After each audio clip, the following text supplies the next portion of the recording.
Hey guys, happy Tuesday. Actually, one of the things we wanted to sort of talk to you guys about has to do with what the point of all this is. On Fridays, as you know, we don't actually video conference with any of you. Miss Klinenberg and I are correcting your work and planning your new work. Sort of thinking about, reflecting on the week, thinking about what went well, what could go better, as we do in the classroom on a sort of regular basis, right? It's different, it looks different this way. So we're kind of getting all of your products at once. So we see you, each one of you, for about a half an hour a day. And sometimes those things go well, and sometimes those are a little tricky. But other than that, in the daytime, we're not really seeing you. We don't know what your days look like, how long you're spending on your math work. Are you really doing your math facts? Are you speaking politely to your parents? So we don't really know what your days look like. And we get a glimpse, right, when we get all your work back on Thursday. We pick it up Thursday night. We start correcting it. And we sort of get a window in seeing, well, you know, what did Pippa work on this week? Pippa is a human name, you know. But then when we start to look at your papers and correct, we kind of get an idea. Okay, well, here's what they clearly were liking, right? And here's what they were avoiding. And what we are finding is that I think some of us are sort of missing the point of why we're doing all of this, why we go to school, why we're continuing to try to learn.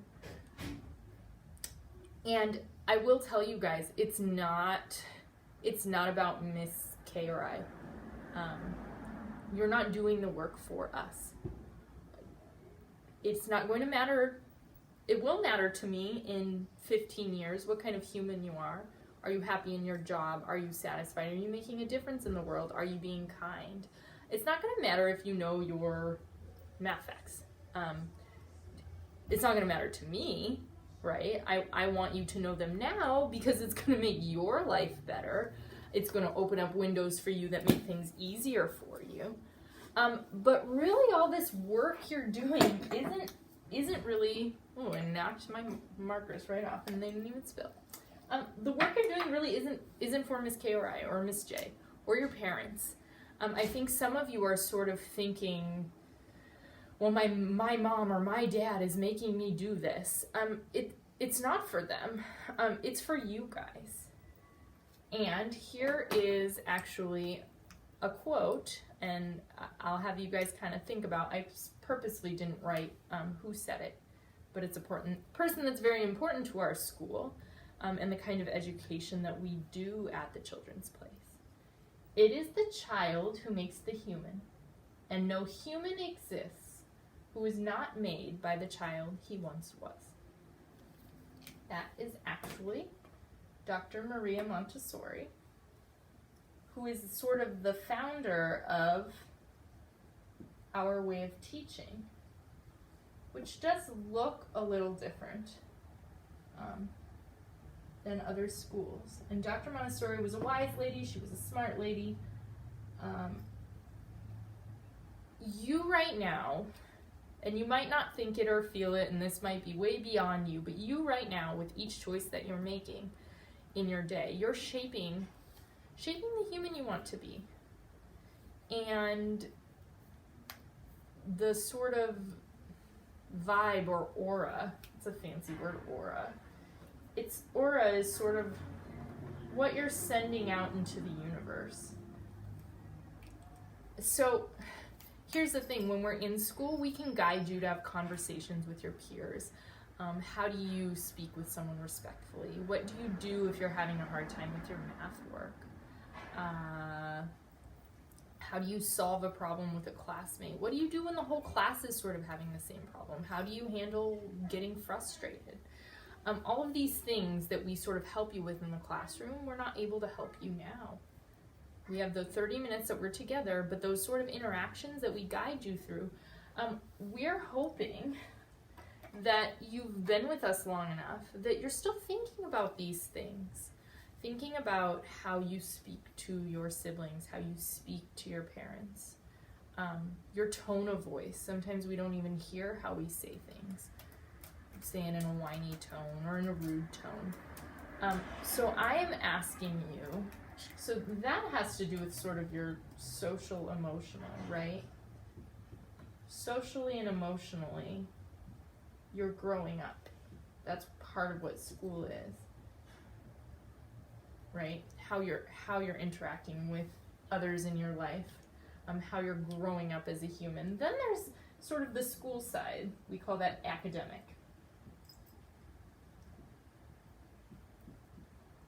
Which is sort of what we're trying to guide you with by helping you with what assignments to do for the week. We haven't seen a lot of creativity, I will say. You guys have probably wound up with some more free time than usual. Some of you have shown things you've created or have been excited about an art project. Those opportunities, they're still here, and actually you have an even wider perspective about what you can think about, because now you do sort of have the internet as a resource. So if you're wondering about something, like this gross this gross carpet that's in my house, you could actually, well, it doesn't seem to get clean when I vacuum it. Is it the kind of carpet? Is it old? Is it how the carpet's made? What sort of lives in the carpet? Are there little fleas, other bugs in there? What happens over time? How often do you have to replace it? You could think about all of that just by looking at carpet. Or even actually the seed experiment I had you do. That really was me sort of wondering, well, could we really plant this? And then we tried it, and it turns out, I guess, that some seeds are sprouting, which is really cool. So we had a question, and we looked to the answer. Now, sometimes you can find your answer online, sometimes you have to do an experiment, but you guys can still be curious about the world. The point of this is not to do it for Miss K or I or for your parents. You guys are doing your math and your language and your spelling and your history and your botany and your religions to know more about the world. Because what you're doing, all these decisions, all these things you're learning about are going to help you be better in the long run. So I just want you to think about these things. And try not to see it as, well, we're giving you this, or we're doing this to you. That's not really the point. The point is that you guys generally enjoy learning. You enjoy what you do, and I think we're sort of getting caught up in the, well, we have to because the teacher said so. It's really your responsibility to yourself to keep learning. You guys know that Montessori loves Latin, actually. And I took Latin, and I also love Latin. Now, education is a word that has its roots in Latin language, as many words do. It comes from educare. Educare means to form or mold. There's another word called educare. That one means to draw out.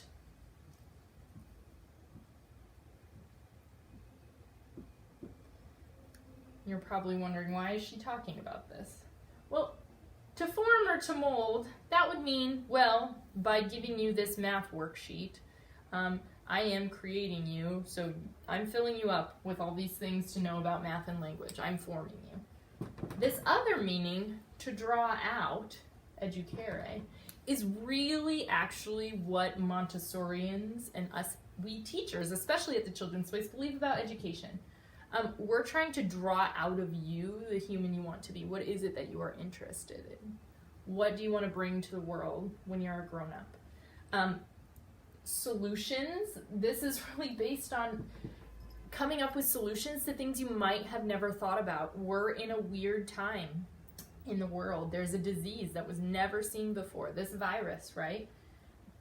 What would we do without those people who are coming up with solutions, who are trying to think of vaccines and patterns and how to test this. We need creative people who are questioning, well, how does it start and how does it transmit and how can we keep people from getting it? So like, I want you to be questioning and thinking as you're doing.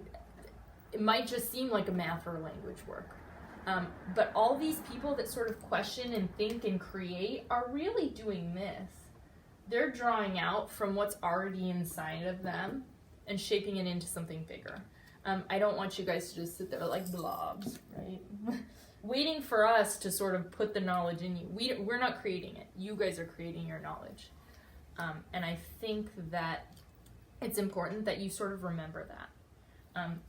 The universe, remember our story of the universe with the balloons and the glitter and this big thing that existed way before us, right? Humans have not been around for very long. What our job is as humans in this universe that we have, like what's the point of it all? So, I'm sorry that was a little long, but as you do your work, today and this week, I want you to think of why you're doing it and who it's really for, and it's really for you. And that brings up your journal for today. What do I want to know about the world?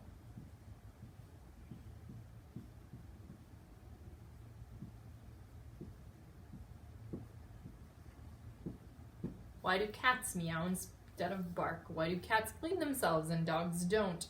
Can I plant a whole strawberry and have it sprout into something? What does rain look like from outer space? There are so many weird questions that if you just let your mind wander, so many things that you can answer. So I want you guys to think about your mission and the point of education and what you want to draw out from you and know about the world. So, what do I want to know about the world? And what thing can you do to fill someone's bucket today? Please, please try to think of others as you would in the classroom. You guys are all conscientious and courteous and kind and good problem solvers. So think of what you're going to do to fill someone's bucket today, including your own. All right, guys. Happy Tuesday. Oh, and find a spot for music. This week's feature composer is Joseph Haydn. The feature composition is the fourth movement from Symphony No. 87. Haydn lived about 200 years ago. He was one of the most popular composers of his time.